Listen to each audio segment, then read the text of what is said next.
I wanted to share with you a short story today.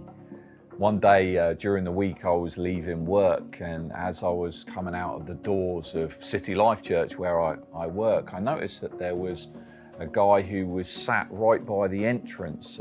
He looked very together, good looking guy, very muscular, and I was just leaving. My car was parked up on the yellow line, so I didn't want to get a ticket from the traffic warden. I had to move my car. So I just nodded at the guy and said hello. And he briefly looked at me and nodded. And then I rushed off and got in my car. And as I was in my car, I started to think, hang on, that guy is not all right. Even though he nodded, there's something, I was picking up on something. And I really felt like the Holy Spirit saying, you should have stopped. And I realized that I was getting very busy, and so I had this dialogue, and I felt like the Holy Spirit saying, no, there's actually something very serious going on with that guy. You need to go back.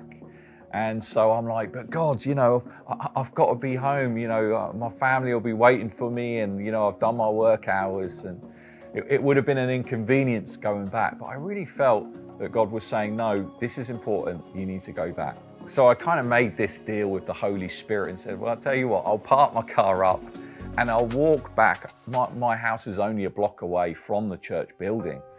And so I parked my car up, I walked back, and sure enough, there's the guy, he's sat there. And so I walk over to him and I say, hey, are you okay, my friend? Can I get you a cup of tea? And he looked up at me and he had tears down his eyes, and his hands were shaking and he had blood on his hands, and he began to open up about some struggles that he was facing. Now that young guy was actually planning on doing something very serious. He was planning on taking his own life. And I was able just to take a few moments, and if I'm honest with you, I kind of felt a little bit inadequate. I was, trying to do what I could to bring some hope and to let him know that his life is valuable, that he has a purpose, that his life matters, that people do love him, that his life really does count. And after a few minutes, eventually this guy, got up and he said, I'm going, I'm off. And I remember just shouting down the street after him and telling him, don't forget that our doors are always open to you. And I went away feeling very much like I'd fallen short. Maybe I could have said so much more, and worried. What if he's going to go and do something? What if he's going to follow through with what he said he was going to do, and he's going to go and top himself? So I went into prayer, praying for that man, praying that I would see him again, praying that he wouldn't do anything silly.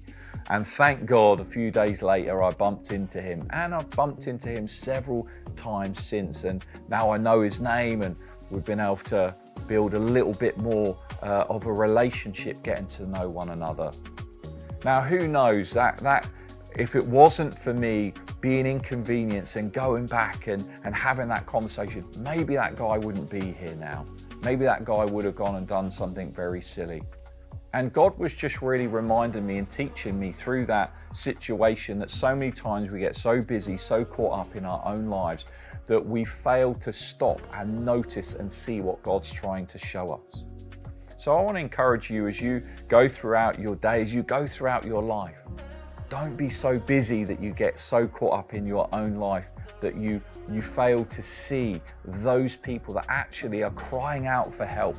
They may look all together on the outside. They may even have a smile on their face. They may, be dressed smartly and seem to have all the success of the world. But inside, behind the scenes, they're broken and they're in need of a message of hope. We are called to be dealers in hope. We're called to share the good news of Jesus to those around us. And I pray that you and I, that we will not ignore those people that God is sending our way, but we'll be led by the Holy Spirit, and that we will share the life-transforming message of Jesus. God bless you all.